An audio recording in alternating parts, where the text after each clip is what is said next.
Deutéronome 30, verset 9, sont des promesses de prospérité que Dieu a laissées pour son peuple, Israël, qu'aujourd'hui nous sommes le nouvel Israël. Amen. Je suis le nouvel Israël. Je fais partie du nouvel Israël. Amen. Et vous, faites partie? Amen, grâce à Dieu. Alors, qu'est-ce qu'il dit ici? 30, verset 9. L'Éternel, ton Dieu, te comblera de bien en faisant prospérer tout le travail de tes mains, le fruit de tes entrailles, le fruit de tes troupeaux et le fruit de ton sol. Car l'Éternel prendra de nouveau plaisir à ton bonheur, comme il prenait plaisir à celui de tes pères. Ainsi comme il avait parlé et faisait avec tes pères, tes ancêtres, il le fait aujourd'hui. Il parle avec qui aujourd'hui? Avec nous. De la même manière qu'il a fait, il disait pour le peuple, de la même manière que je fais avec tes pères, tes ancêtres, je le ferai avec toi. J'aurai le même plaisir à faire ça.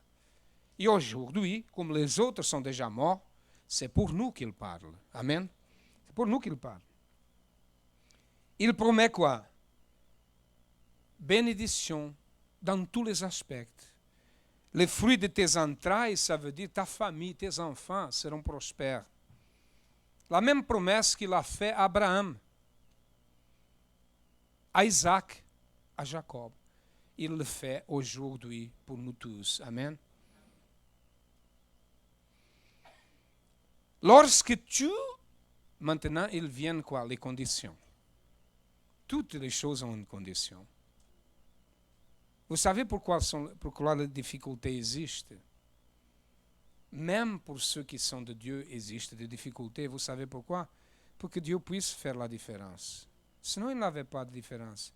Si Dieu bénissait ceux qui font et ceux qui ne font pas, il n'avait pas une différence.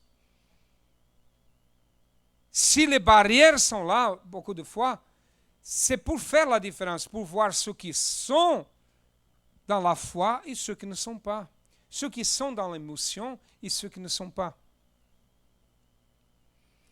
Lorsque tu obéiras à la voix de l'Éternel, quel Éternel? Ton Dieu, en observant quoi?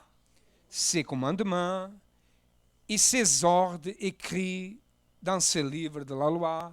Nous pouvons dire dans la Bible, nous pouvons dire dans toute la parole de Dieu aujourd'hui. Lorsque tu reviendras à l'Éternel, ton Dieu, de tout ton cœur et de toute ton âme. Ces commandements que j'ai prescrits aujourd'hui n'est certainement point au-dessus de tes forces et hors de ta portée. Au soit, ce n'est pas une chose qui soit impossible pour toi. C'est possible ce que je dis. Amen. Ça, c'est très fort.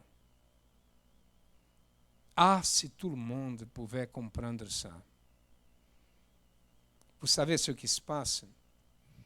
J'ai la sensation, ou comment je dis, c'est correct, la sensation de que quand nous parlons, il y a une partie des gens qui absorbent, c'est ça, absorbent la parole. Mais qu'il y a d'autres qui disent Amen. Seulement le mot Amen. Un mot vide. Et ça, c'est le grand problème. Pourquoi vous dites ça, pasteur? Parce que si tout le monde gardait cette parole et croyait vraiment, l'Église allait exploser. Exploser. Il n'avait pas un témoignage, 2 témoignages, 3 témoignages, 100 témoignages. Il avait des millions de témoignages. Amen. Il n'est pas dans le ciel pour que tu le dises. Qui montera pour nous au ciel, ira nous chercher, qui nous le fera entendre, enfin, que nous le mettions en pratique. Ou soit, Ne pensez pas à un Dieu qui est au ciel. Comment nous arrivons à Dieu? Comment nous arrivons là s'il est loin, il est au ciel? Ne dites pas ça. Dites, il est ici, il est avec moi. Amen. C'est vrai qu'il est au ciel, mais Dieu est omniprésent. Le ciel, c'est sa demeure. Mais il est ici en ce moment. Il n'est pas